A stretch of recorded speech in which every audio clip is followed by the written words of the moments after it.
You know, Mark said it. I think it's beautiful, the snow. This is our first real, nice, beautiful morning like this. So it's a pleasure to be with you. It's a pleasure to be one of the partners here today to help put this event on.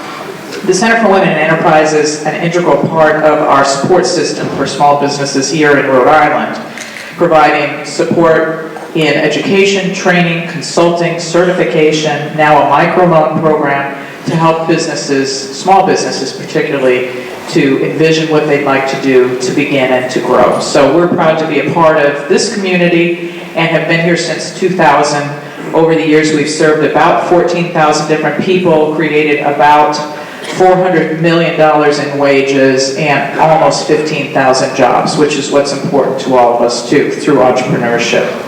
So I am honored today to have the opportunity to help facilitate this panel with these three esteemed leaders that I think have some very important things for us to hear about what's going on in our economy, in our small business area and community. I'd like to take a minute just to introduce the three of them, and then we're going to begin a dialogue.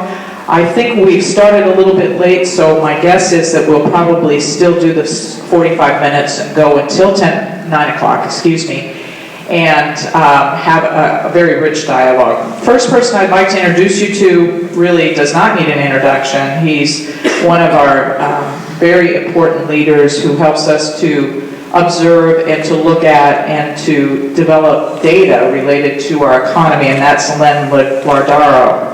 Professor Lardaro graduated from URI with a BA in economics in 1973. Prior to teaching at URI, he was a faculty member of the FI Florida International University.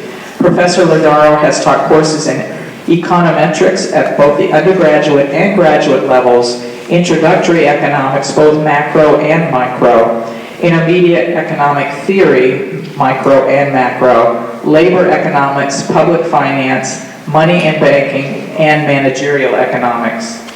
And his current emphasis in his courses is in blending the theory of empiricism and always the application of economics to current events.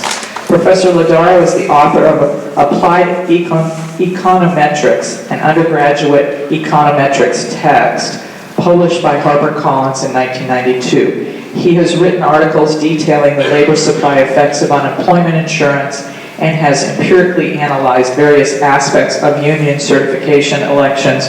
One of those articles was selected for inclusion into Westlaw. I think what he's best known for is what's in your packet today, which is the current conditions report, where he helps us to analyze what, I think it's in there, isn't it? It is. Helps us to analyze what's happening within our economy at any one point. So he's the expert of that for us, and we're pleased to have him with us today. The second person I'd like to introduce today is John Simons. He served as the executive director as the Rhode Island Public Expenditure Council since January 2008. Prior to his appointment as executive director, Mr. Simons served as chief of administration for the city of Providence.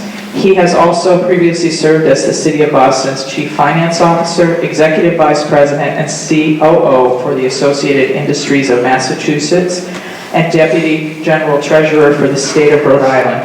Mr. Simons has a Master's of Public Administration from the University of Harvard and a bachelor's degree from Central Connecticut State University, and he's in the middle. Did I pronounce your name? Is it Simmons? Simmons. I am so sorry. Thank you. Right now, huh? You've been called worse. And last but not least is Neil Steinberg, the president and CEO of our Rhode Island Foundation.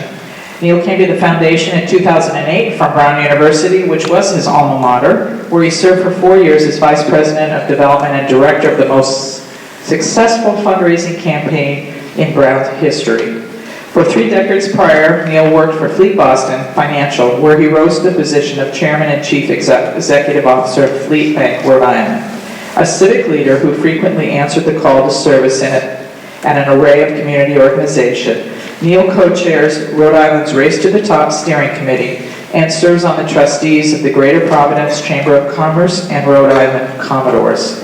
In 2010, Rhode Island Monthly named Neil is one of the most influential people, and in 2011, Providence Business named him as one of Rhode Island's business community's top 25 driving forces in the last 25 years, and one of the 10 most influential leaders in 2011. He makes frequent public appearances and is often quoted in the press as an authority on philanthropy issues, a commenter on the Rhode Island economic scene, and an advocate for public education. So as you can see, these three gentlemen definitely have a pulse on what we're going to be discussing today.